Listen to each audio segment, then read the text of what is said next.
Eu tenho tempo para entrar nesse assunto, o que poderia ser feito, ainda mais porque a oportunidade é de a gente dizer o que vai enfrentar o novo ministro da Justiça, até aqui integrante do STF.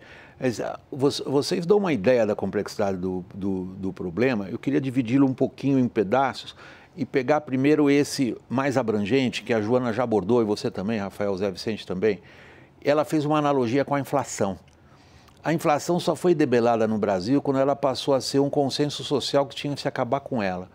Quando a gente considera a crise de segurança pública que vocês todos disseram está se agravando, estamos chegando ao ponto em que vocês enxergam a criação desse consenso?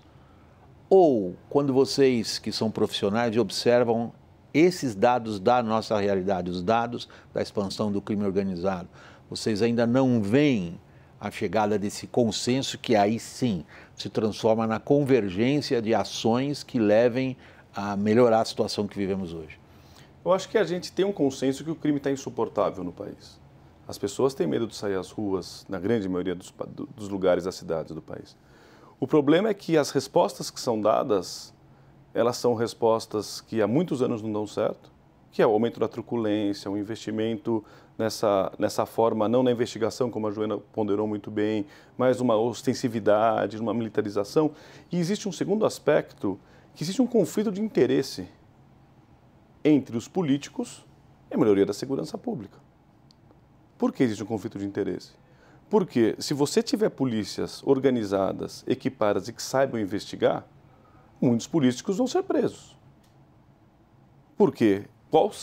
Poucas câmaras municipais, poucos governos estaduais, poucas assembleias legislativas, poucos congressos nacionais passariam ileso de uma investigação rigorosa, poucos membros dessas ordens. Então você tem duas questões. Por um lado, uma questão que a resposta é uma resposta cada vez mais ideológica, inclusive da esquerda. A gente vê na Bahia, a gente vê as declarações que o ex-ministro e o seu ex-assessor fizeram, que pareciam muito com declarações bolsonaristas, digamos assim, e nada entrando na questão política, que não me cabe aqui, mas as respostas elas são sempre muito ideológicas e muito pouco técnicas.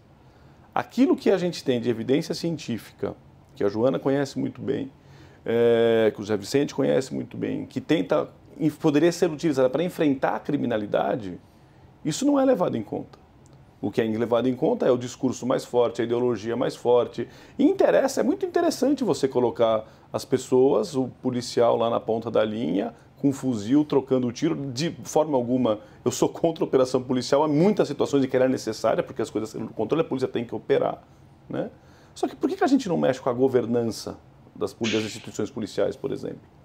Por que a gente não blinda as polícias da influência política brutal que acontece em todos os estados do Brasil e em todos os níveis, todas as polícias, da federal à guarda municipal?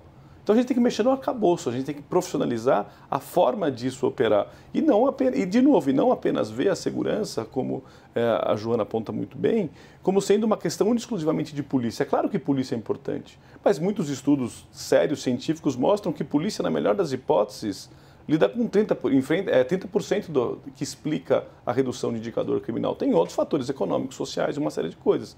Então, onde a gente teve momentos em que deram certo no Brasil, como o Pacto pela Vida, o governador chama para si a responsabilidade, traz os diferentes atores para a mesa para conversar e para articular políticas em conjunto.